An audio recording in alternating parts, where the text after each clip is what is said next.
kita anak-anak kecil adik-adik kita pesepak bola muda itu cita-cita mereka jangan lagi pengen main di katakanlah di Persija, Persib, Persebaya, tapi mindset mereka harus sudah dirubah setinggi-tingginya gitu kan. Saya pengen main di Liverpool.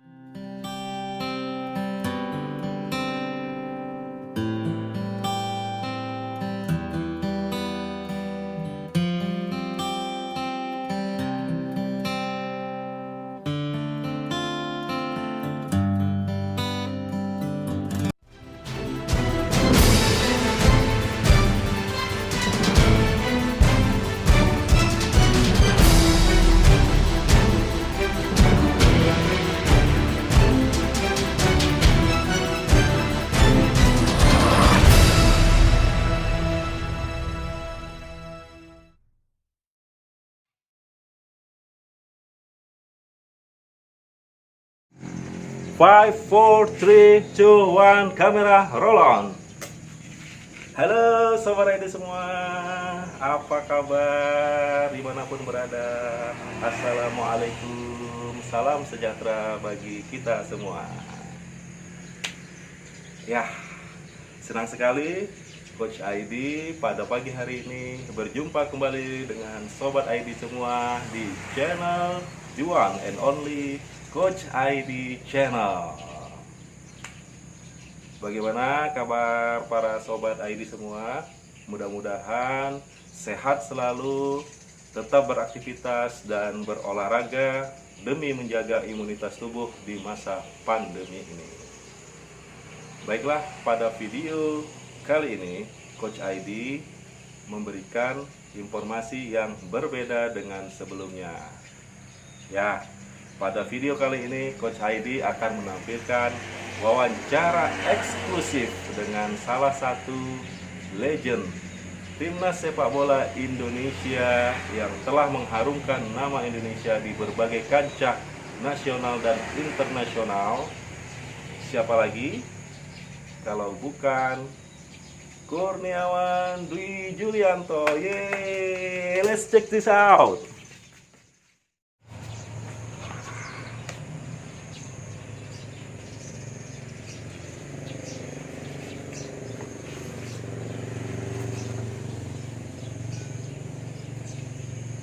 Ya, sudah tersambung. Oke, halo Coach Kurniawan, apa kabar? Assalamualaikum. Waalaikumsalam warahmatullahi wabarakatuh. Ya, senang sekali kita dapat berbicara, ngobrol-ngobrol nih Coach. Setelah sekian lama kita tidak bertemu. Ya, saya Coach Indra Duha, Coach ID. Kita terakhir ketemu saat Coach ada kunjungan ke Kalimantan Selatan, yang mana saat itu dalam agenda buka puasa bersama yang dijaga oleh salah satu pengusaha batubara, dan Coach memberikan coaching klinik di situ. Ya, iya betul sekali Coach. Ya, nah ini saya mau mewawancara Coach Kurniawan ini di channel YouTube saya. Boleh ya Coach ya? Oke, terima kasih Coach. Baik Coach, Coach Kurniawan berdasarkan pengalaman berlatih semasa di Primavera Italia ya tahun 93-94 lalu. Kemudian setelah angkatan Coach Kurniawan ada SAD di Uruguay, dan saat ini ada program yang sama Garuda Select di Inggris. Ya, menurut Coach, apakah efektif program pengiriman pemain junior ke luar negeri? Main ke luar negeri gitu kan. Jadi sebelum kita menuju ke seberapa efektif, perlu kita ketahui juga bahwa sebenarnya program pengiriman pemain ini kan ada dua macam lah. Artinya yang pertama dikirim secara tim, secara bersama-sama dengan kelompok besar, dan dikirim secara individual gitu kan. Nah, yang terjadi di Indonesia selama ini yang banyak dilakukan adalah mengirimkan sebuah tim ke luar negeri. Contohnya seperti Primavera, kemudian ada SAD, dan yang terakhir ada Garuda Select gitu kan. Jadi kalau menurut saya efektif apa enggak itu sebenarnya sangat efektif. Tapi ada perbedaan yang mencolok kalau kita mengirimkan secara tim dengan individual gitu kan. Karena apa? Ini saya bicara dengan fakta yang pernah saya alamin saat saya menjalani pelatihan dengan Primavera. Kita berangkat ke Italia, kita benar-benar belajar apa itu sepak bola dari nol gitu kan. Secara teknik, taktik kita belajar dari nol karena mohon maaf memang perkembangan sepak bola di Indonesia saat itu agak tertinggal jauh dengan Italia gitu kan. Jadi begitu kita datang ke Italia, kita disuruh ada friendly match di sana, baru pelatih kita saat itu Romano Mate geleng-geleng kepala gitu kan. Jadi ini umur 16 tahun kemampuan kalian seperti ini gitu kan. Jadi dia seperti kaget gitu kan. Berbanding terbalik dengan apa yang terjadi di Italia, karena di Italia kan saat itu memang cara bermainnya benar-benar pemahaman tentang taktikal. Jadi kita selama setahun pertama kita benar-benar belajar dari nol tentang ilmu sepak bolanya. Tapi yang paling penting adalah ketika kami di sana, kami dan saya pribadi itu belajar menjadi seorang profesional yang sejati gitu kan. Bagaimana kita peduli dengan diri kita sendiri, bagaimana kita menjaga makan kita, bagaimana kita menyadari bahwa value kita sebagai seorang pemain bola, jadi harus tetap dijaga, harus di-maintain, terus semua harus kita jalanin sendiri. Itu yang kita lakukan di sana. Kemudian kalau ditanya seberapa efektifnya, saya pribadi sih berpendapat itu tergantung dari target dan output apa yang diberikan oleh si pengirim ini untuk tim atau untuk individual gitu kan. Jadi kalau menurut saya, kalau kita punya target untuk sebuah tim, misalnya Primavera saat itu target kita adalah untuk kejuaraan Piala Asia dan Paralimpik. Jadi jelas gitu kan. Kita bermain berlatih as a team. Jadi kita benar-benar chemistry kita akan dapat gitu kan.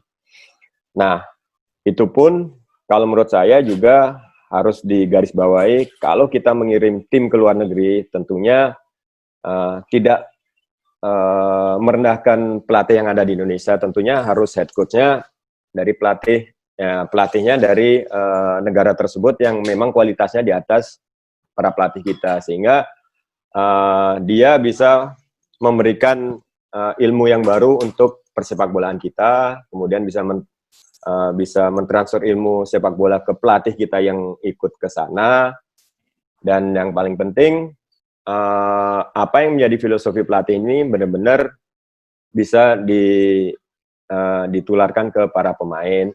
Kemudian di negara tersebut kita juga punya kesempatan untuk bermain dengan tim-tim yang levelnya di atas kita. Tentu ini akan menambah jam terbang para pemain, menambah kepercayaan diri para pemain.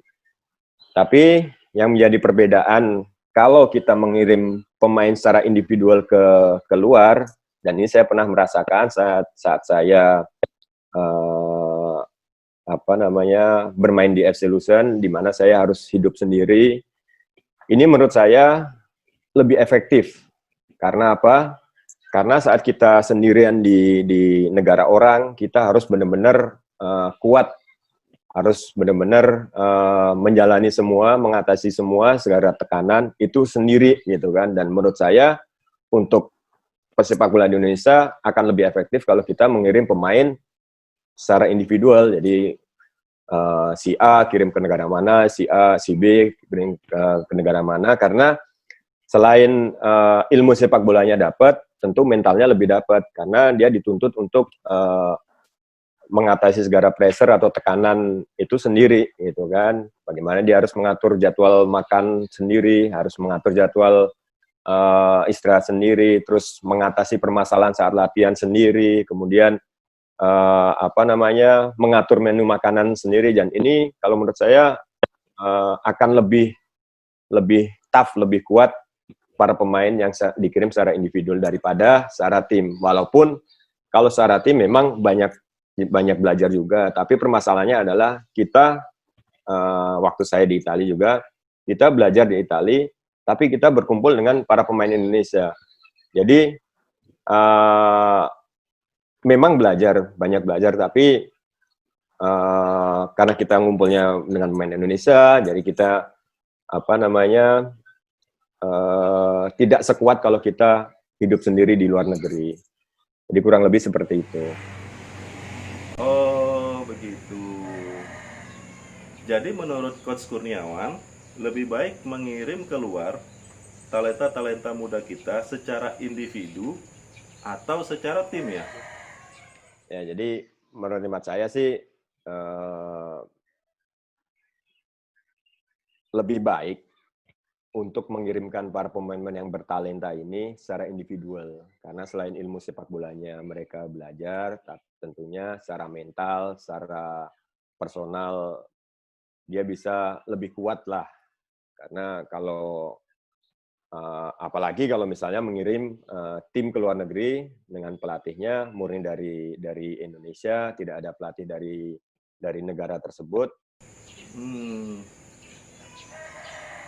Menurut Coach, program Garuda Select saat ini tidak tepat ya Coach? Betul, jadi gini, saya waktu di Luzern gitu kan sendirian itu tidak begitu kaget karena saya sudah 2 tahun di Italia gitu kan. Jadi Garuda Select ini bagus sekali lah menurut saya karena memang untuk prepare mental mereka lah, paling nggak adaptasi bagaimana sih tinggal di Eropa walaupun secara bersama-sama mereka tinggal sesama pemain-pemain Indonesia gitu kan. Tapi paling nggak tidak langsung secara personal tiba-tiba tinggal di luar negeri. Jadi ini lebih ke adaptasi. Tapi saya sih berharap output dari Garuda Select ini tetap ada target mereka untuk para pemain yang sudah dikumpulkan ini dikasih kesempatan lagi untuk dipisah lagi nih ke luar negeri sendiri-sendiri. Jadi setelah mereka sudah prepare selama mungkin setahun atau 2 tahun dan mereka bisa tinggal sendirilah di luar negeri. Karena ya mohon maaf saya bukan mengecilkan talenta Indonesia, enggak, tapi kadang saya juga suka gregetan gitu kan. Misalnya banyak agent yang memberikan PHP atau iming-iming ke pemain-pemain, ayo kita trial ke Eropa segala macam. Jadi menurut saya please lah kita jujur aja gitu kan. Artinya apa yang terjadi di Indonesia itu tentunya akan berbeda sekali dengan apa yang terjadi di Eropa. Karena di Eropa ini yang punya talenta yang pengen bermain di Eropa ini bukan dari Indonesia aja. Seluruh pemuda di seluruh dunia juga cita-cita pengen main bola di Eropa. Jadi paling enggak saya sih berharap siapapun itulah yang stakeholder yang peduli dengan sepak bola Indonesia, apalagi dengan talenta-talenta kita, tolong kirim mereka itu anak-anak muda secara individual, dititipin ke akademi di Spanyol atau di manapun. Paling enggak mereka sudah prepare, sudah kuat secara mental. Karena tantangan terberat dan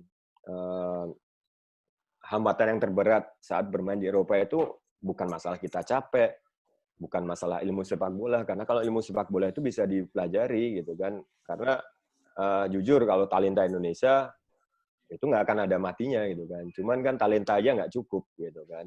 Tapi saya yakin dan percaya kalau talenta-talenta kita itu ditempa secara mentalnya minimal katakanlah setahun atau 2 tahun sebelum mereka terjun di trial di tim-tim Eropa, saya rasa mereka akan luar biasa. Oh ya, Coach Kurniawan, kabarnya saat ini kan Coach didapuk menjadi head coach, pelatih kepala di Sabah FC Malaysia. Bener ya? Wow, keren. Nah, kalau boleh tahu, apa sih lisensi berlatih yang Coach miliki sekarang? Tahun kemarin tuh saya ikut kursus Pro Diploma atau AFC Pro di Malaysia, dan tahun ini alhamdulillah di Malaysia ini kan sudah ada peraturan bahwa tim Liga Super mewajibkan head coach-nya adalah pelatih yang punya lisensi pro diploma atau APRO. Jadi tahun lalu saya diberi kesempatan oleh tim Sabah, ditawarin lah oleh tim Sabah sekitar bulan Agustus. Tapi saya katakan bahwa saya masih terikat kontrak dengan tim nasional di SEA Games. Jadi kalau memang mereka serius, saya bilang tunggu selesai SEA Games. Dan alhamdulillah setelah SEA Games mereka masih menghubungi saya. Kenapa saya mau ambil di Sabah? Karena menurut saya ini tentu tantangan sangat besar lah buat saya. Saya mengawali karir main saya di profesional dengan bermain di FC Lucerne di luar negeri, dan saya mengawali karir kepelatihan saya di tim luar negeri juga, walaupun di Malaysia gitu kan. Dan kenapa saya mau di Malaysia atau di luar negeri? Karena menurut saya saat kita melatih di luar negeri tentu tidak hanya membawa nama pribadi gitu kan. Yang disebutkan pasti Kurniawan dari Indonesia, dan Indonesia ini yang akan menjadikan motivasi tersendiri buat saya untuk tidak mempermalukan negara saya. Luar biasa coach, motivasi coach tidak mempermalukan negara Indonesia di negeri Malaysia.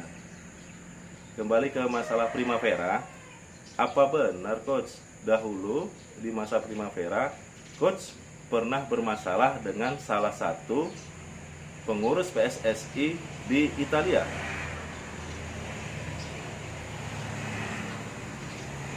Dan apa saran buat adik-adik junior yang berlatih di luar negeri saat ini? Silakan coach. Depan mata saya gitu kan, dan sampai sekarang memang saya tidak akan pernah mengungkapkan kenapa, karena kalau saya mengungkapkan pasti akan jadi rame lah itu, dan ini saya keep sendiri, walaupun sebenarnya bapak-bapak itu tahu permasalahan sebenarnya gitu lah. Tapi sudahlah. Tapi intinya sih kalau menurut saya, dan itu selalu saya tanamkan di pikiran saya waktu itu, bahwa saya sudah mengorbankan semua gitu kan. Saya masuk di kelas Salatiga itu dari kelas 3 SMP, jauh dari orang tua, masuk asrama gitu kan. Jadi saat saya di Itali, saya mulai benar-benar memantapkan hati saya untuk berkarir di sepak bola. Jadi saya sudah merasa sudah mengorbankan sekolah, mengorbankan masa remaja, mengorbankan jauh dari orang tua, mengorbankan main dengan teman-teman, gitu kan. Jadi saya harus dapetin sesuatu di sepak bola, minimal bisa menghidupi keluarga saya, dan minimal saat saya berhenti main bola saya tidak nyusahin banyak orang, gitu kan. Dan alhamdulillah so far sampai sekarang saya tidak banyak menyusahkan banyak orang untuk kehidupan saya, dan mudah-mudahan terus seperti ini. Dan saya sih berpesan untuk adik-adik yang sudah punya kesempatan belajar di Inggris atau dimanapun itu, jangan pernah melihat ke belakang gitu kan, jangan pernah merasa selalu ada di zona nyaman gitu kan, karena permasalahan di Indonesia kan kadang karena sepak bola di Indonesia ini sangat populer, jadi kadang-kadang anak junior pun terkenalnya luar biasa, sudah seperti selebriti gitu kan. Kadang kan pikiran mereka yang masih labil, aduh enakan di Indonesia, semua orang kenal kita, semua orang jadi terkenal gitu kan. Jadi kalau di luar negeri ini kan saat kita belum menjadi pemain top di senior, ya biasa-biasa aja gitu kan, tidak ada seibo di Indonesia lah. Kadang-kadang yang menjadi kendala atau menyurutkan niat para pemain-pemain muda kita ini kan star syndrome gitu kan. Mereka sudah begitu dipuja. Jadi saat mereka mau berkarir harus berdarah-darah di luar negeri, mereka kadang berpikir 10 kali gitu, wah enakan di Indonesia toh gue dapet duit gitu kan. Tapi kan kalau memang passion kita di bola, ya jangan pernah berhenti bermimpi gitu kan, karena sepak bola itu nggak akan ada batasannya gitu. Selagi masih ada yang lebih tinggi, kita harus kejar terus. Kalau memang mereka mau berhasil, tapi once mereka puas diri, disitulah selesai cita-cita mereka kalau menurut saya. Tepat sekali coach kata-kata Anda. Sebelum mencapai prestasi cita-cita setinggi-tingginya, jangan pernah kita puas diri. Quote of the day. Quote of the day. Lanjutkan coach. Nasihatnya coach. Kita harus tanamkan ke apalagi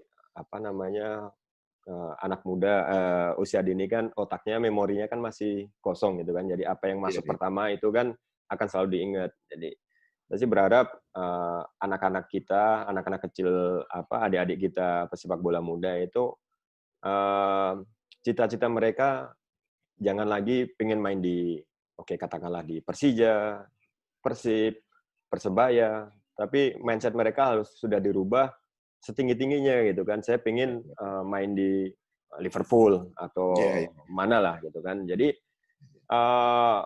mereka tentunya akan nge-push, akan memotivasi dirinya sendiri untuk selalu memberikan yang terbaik gitu kan. Karena ini saya rasakan gitu kan. Ini jadi saya bicara ini bukan sok pinter atau mengajari enggak, tapi apa yang sudah terjadi sama saya gitu saat saya di Diklat Salatiga gitu kan. Saya pengen menjadi pesepak bola yang berhasil gitu kan. Jadi saat latihan pun saya tidak pernah pelatih mengatakan jogging 10 putaran atau 5 putaran. Saya tidak pernah memotong sedikit pun saat di ujung-ujung. Biasa kan ada pemain yang motong walaupun cuma setengah meter gitu kan. Jadi saya selalu memotivasi saya harus menjadi terbaik di setiap sesi latihan. Dan itu terbukti gitu kan, bahwa teman-teman saya yang kalau jogging suka motong, mereka tidak menjadi pesepak bola yang berhasil gitu kan, walaupun mungkin berhasil di bidang lain. Tapi apa yang saya lakukan itu memang saya rasakan manfaatnya gitu kan. Jadi memang yang paling utama, pertama mindset, kemudian knowledge tentang apa saja sih faktor pendukung untuk menjadi pesepak bola yang hebat, seperti asupan gizi, nutrisi, mereka juga harus dijejelin dari awal gitu kan. Karena saya juga harus cerita juga lah. Waktu saya di Itali, saya waktu itu tim Primavera beruji coba dengan tim Baretinya Sampdoria. Jadi Bareti Sampdoria itu berarti umur mereka sekitar 16. Dan saat kita mau main sore, kita ada makan siang lunch bareng dengan mereka, dan menu makannya adalah steak waktu itu di sana, dan mereka tidak menyentuh sama sekali gitu kan. Itu mereka umur 15 dan kita tanya, kenapa tidak makan gitu kan. Jadi jawabannya terlalu dekat dengan jam pertandingan. Menurut ilmu itu kan masih susah dicerna gitu kan, terlalu dekat dengan pertandingan. Jadi saya berpikir, gila ini anak 15 tahun di tahun 93 mereka sudah punya pemikiran seperti itu gitu kan.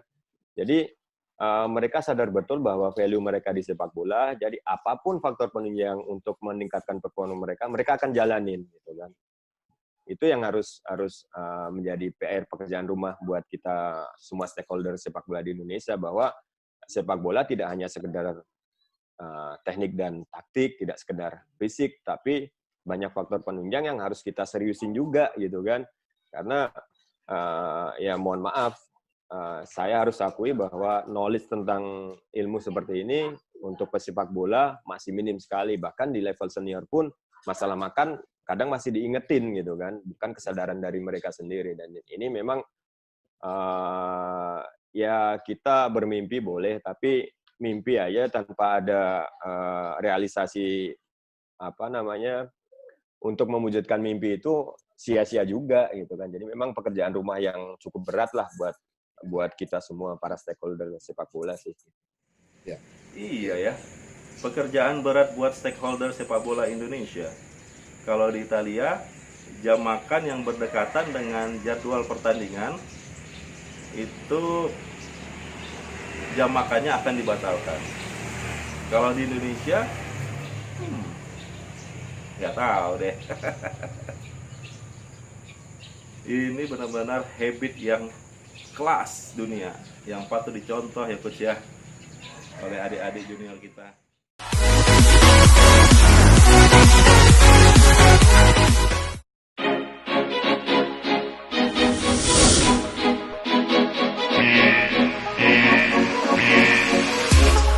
Give me something new, I want it back,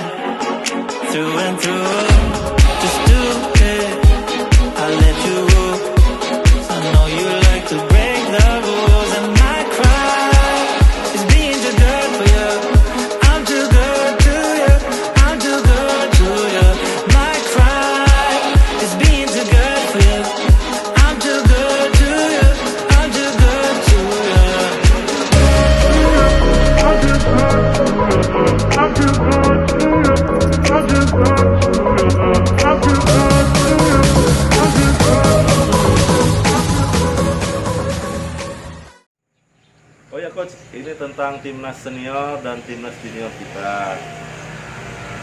Kenapa sih timnas junior kita lebih berprestasi mentereng daripada timnas senior kita, Coach? Jadi kalau menurut saya pribadi ya, mohon dikoreksi kalau salah. Jadi belum tentu pendapat saya ini betul gitu kan. Ini kalau menurut saya pribadi. Kenapa junior kita lebih mentereng? Jadi sebenarnya tidak ada yang salah di tim junior kita. Justru kita bagus gitu kan.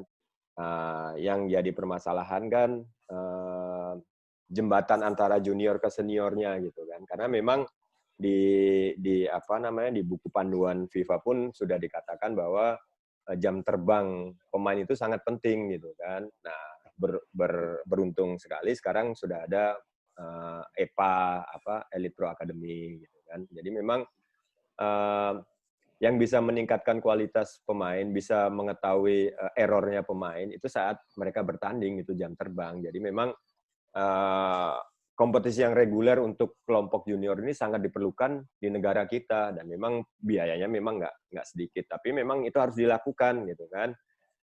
Itu yang pertama. Terus yang kedua, kalau apa namanya kita juga tahu bahwa Indonesia sekarang sudah ada filosofi sendiri, Villanesia, dan ini sangat bagus sekali sehingga saat mereka dan kita mungkin akan lihat hasilnya setelah 5 tahun mungkin ya. Jadi Villanesia generasi pertama itu generasinya bagus itu yang coba ditanamkan gitu kan. Mudah-mudahan ini bisa konsisten karena di Indonesia ini kan yang jadi permasalahan kadang kan tidak konsisten gitu kan. Nah, kita ambil contoh seperti inilah. Di junior itu banyak sekali karena permasalahan sepak bola Indonesia sekarang kan mengatakan kita kurang striker segala macam kan di senior. Walaupun saya kurang setuju gitu kan kita kurang striker karena di level junior hampir tiap level kelompok umur kita punya striker yang bagus-bagus gitu kan. Yang jadi permasalahan saat mereka setelah lewat umur 20 tahun ke atas mereka tidak ada kesempatan jam terbang gitu kan. Jam terbang mereka minim sekali karena di level senior jatah striker asing diambil oleh pemain asing gitu kan. Jadi memang kalau menurut saya untuk memaintain kemampuan para pemain junior kita ini harus ada kompetisi yang reguler. Itu yang pertama. Yang kedua, ya saya sih berharap siapapun yang ada di federasi tolong kita punya niatkanlah satu niat bahwa nawaitu kita masuk ke federasi adalah untuk benar-benar untuk kemajuan sepak bola gitu kan. Dan kemudian saya juga berharap semua stakeholder dan juga di federasi juga bahwa kalau kita bicara profesional tolong tidak ada toleransi gitu kan. Karena kalau terjadi toleransi tentunya ini akan menjadi habit atau kebiasaan buruk gitu kan. Apalagi toleransinya untuk hal-hal yang negatif, katakanlah curi umur, katakanlah misalnya memaksakan kompetisi tanpa ada rest yang cukup segala macam karena performa pemain ini kan sangat penting. Itu sih menurut saya. Nah, saat ini kan timnas junior kita nih sudah mainnya sudah bagus banget ini. Udah mantap kekompakan timnya, sentuhan 1-2-nya dan sudah bisa berbicara di level AFF dan kualifikasi AFC Cup. Menurut prediksi Coach Kurniawan, apakah timnas junior U20 kita akan bersinar di Piala Dunia?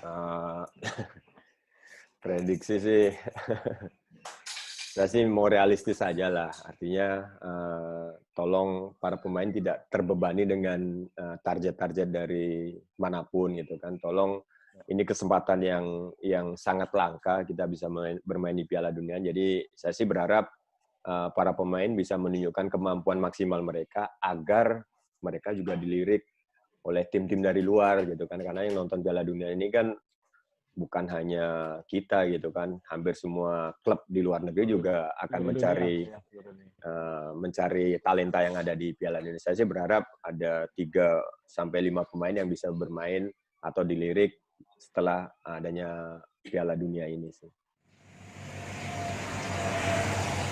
Oke, ya Coach. Nah, last question Coach Kurniawan. Apa sih kiat-kiat Coach Kurniawan sehingga Coach dapat sukses menjadi salah satu pemain top nasional dan menjadi legenda timnas sepak bola Indonesia. Dan satu lagi, apa pesan-pesan coach buat para pengelola, para pembina klub atau SSB sekolah sepak bola di Indonesia, coach? Monggo, coach. Kalau kiat-kiat sih ini yang saya selalu saya jalankan seperti saya bilang tadi, bahwa apapun yang saya lakukan, baik di sepak bola atau di hal lain, saya pengen selalu menjadi yang terbaik, gitu kan. Jadi saya selalu memotivasi diri saya tanpa harus diingatkan, tanpa harus disuruh. Saya selalu pengen menjadi yang terbaik. Oke, untuk segala hal lah. Contohnya dalam latihan, untuk lari, saya pengen selalu menjadi yang terdepan, walaupun saya harus memaksakan diri, karena saya merasa kalau saya pengen hasil yang luar biasa, saya tentu harus berlatih luar biasa juga, tidak bisa berlatih biasa-biasa saja, gitu kan. Dan di luar lapangan pun saya juga belajar untuk menjadi seorang profesional sejati, gitu kan. Jadi untuk menjadi juara, untuk menjadi yang terbaik, tentunya kita harus bersikap dan berbuat yang terbaik juga, gitu. Nah, terus untuk pesan untuk para pembina sekolah sepak bola tentunya, dan kembali lagi saya ingatkan bahwa saya tidak bermaksud untuk menggurui, saya tidak bermaksud sok pinter, tapi sekolah sepak bola ini sangat menentukan masa depan adik-adik kita, gitu kan. Jangan sampai kita salah memberikan atau mengajarkan ilmu sepak bola ke mereka, gitu kan. Kita harus benar-benar ikut panduan dari katakanlah kurikulum dari PSSI atau dari coaching course yang sudah kita ikutin, gitu kan. Karena kalau kita memberikan atau melatih mereka salah, tentu saat memori mereka masih kosong, salah itu akan permanen dan itu akan menjadi dosa kita, gitu kan. Karena bisa saja kita mematikan karir pemain kalau kita memberikan kepelatihan yang salah, gitu kan. Jadi kadang saya juga prihatin juga, misalnya ada mantan pemain yang belum mengambil lesson kepelatihan, tapi melatih adik-adik kita dengan sama cara melatih atau cara dia saat mereka dilatih di tingkat senior, gitu kan. Jadi memang untuk grassroots level ini kita tidak boleh main-main, kita harus ikut kurikulum yang sudah diterbitkan oleh FIFA, katakanlah kan. Terus yang paling penting juga ini yang selalu saya ingatkan ke teman-teman saya yang melatih sekolah sepak bola, bahwa di grassroots level ini tolong sekali untuk tidak mengkotak-kotakan para pemain.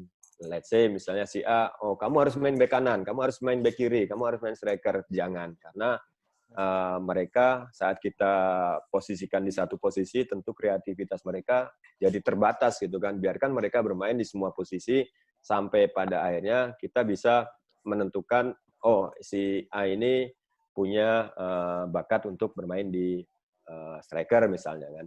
Tapi tolong saat mereka grassroots level, biarkan mereka merasakan semua posisi sehingga mereka bisa mengeluarkan semua kreativitas mereka, tidak terkotak-kotak. Itu saja sih.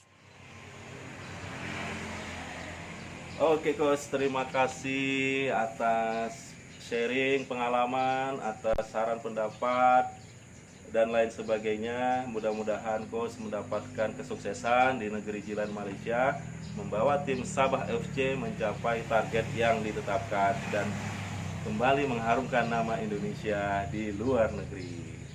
Salam hormat saya selalu ya, Coach. Sampai bertemu lagi dengan Coach Aidi. Oke, bye-bye. Iya. Assalamualaikum. Waalaikumsalam.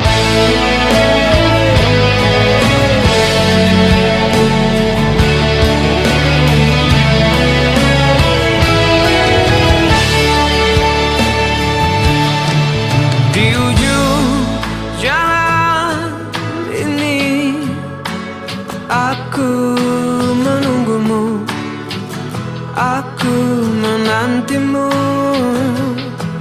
di tengah terik matahari. Aku menyanyikan kisah tentang kita.